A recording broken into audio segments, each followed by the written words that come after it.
How to create bubble diagram in Power BI. Click on the Create button. Click on the Paste or Manually Enter Data box. Paste your data. Click in the Name text box to change the table name.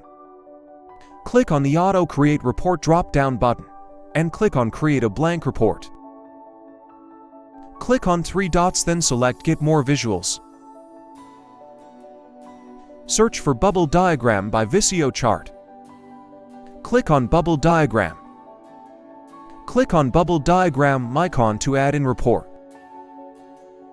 Click on Top 10 US States Population. Select Dimension and Measure. Under Format Visual, go to Color Options. You can customize color according to your need. Click on the File button and select Save option from drop-down. Click on the Export button and export chart to PDF.